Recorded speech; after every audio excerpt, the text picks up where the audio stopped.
إن الشيطان كان لكم عدوا فاتخذوه عدوا. The shaitan is your enemy, so treat him as one. Treat him as your enemy. Ibn al-Qayyim rahimahullah said, the shaitan comes to us in 6 different phases. When one phase fails, he moves to the second. And he never gives up. He keeps trying. So the first thing he tries is for me and you to commit shirk. He comes to our young brothers and sisters. What is this Islam? 5 daily prayers, fasting, Quran, charities, doing this, doing that. It's like constant work. Look at the Christians, look at the Jews. Beautiful, look at them having so much fun. You go once a week. Jesus died for your sins. Leave this deen, leave it. Or he comes to a Muslim and he tells them, go to the people of the graves and ask them for help. Make tawaf around the grave. This person used to be a righteous man. Ask him, just like he used to ask him when he was alive. Now he's dead. Go and ask him. What's the big deal?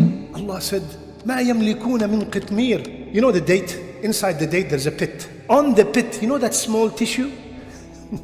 Allah said, those people you're calling, they do not own that small tissue. وَلَوْ سَمِعُوا مَا اسْتَجَابُوا لَكُمْ. They're not going to hear you, but if I made them hear you, they're not going to answer you. وَيَوْمَ الْقِيَامَةِ. And on the day of judgment, يَكْفُرُونَ بِشِرْكِكُمْ. They would say, Ya Allah, they were mushrikeen, I have nothing to do with them. I did not tell them come to the grave. Ya so-and-so bless me with a baby boy. Ya so-and-so cure my daughter. I did not tell them to do that. So he comes first, leave the deen. If not, then he starts telling you to do shirky things. Go to the fortune teller. This is something that we take it very lightly. When you go to a fortune teller, what happens? Rasulullah ﷺ said, if you're just going there, like sometimes people go for a vacation and they see a hand on the window, right? And they say to each other, you know what, guys, let's go inside, listen what she has to say. You're not going to believe her. We know this is all fake. Habibi, when you go inside and you're not going to believe her, 40 days, Rasulullah ﷺ said, your salat is not accepted. And what happened if you believed her?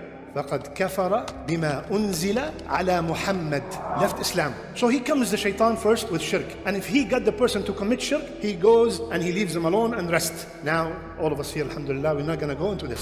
So he comes to the next level. Next phase. The next phase is he convinces him to commit a bid'ah. Start a bid'ah in the community. When you start a bid'ah, what are you doing? You think you're doing something great, right? Not only you think you're doing something great, you're inviting others to do it with you. And the shaitan loves the bid'ah more than the major sin. Why? Because the major sin, when I drink alcohol, I know that I'm committing a major sin and I'm going to repent. But the bid'ah, after we finish salat, we all shake our head and we start dancing. Allah hay, Allah hay. Everybody's mentioning Allah. Yalla ya shabab. What's wrong with that? How can I repent? I'm saying Allah. How can I repent from this? So he loves the bid'ah. He pushed to do a bid'ah and start a bid'ah and spread the bid'ah. And it sounds so beautiful and everybody follows. He loves it. If he comes to people like us, no shirk, no bid'ah, then he comes and push them to do a major sin. Gamble, drink alcohol, have an affair, go into riba. All those major sins. You have donated so much money. If you drink a little bit of alcohol or you buy $1, just $1 lottery, all the things that you have done so good, because of this is going to be gone. What's the big deal? After you finish this sin, go and make istighfar. Allah forgive, and he gives him an ayah. وَمَنْ يَغْفِرُ الذُّنُوبَ إِلَّا اللَّهِ. It's no big deal. No shirk, no bid'ah, no major sin.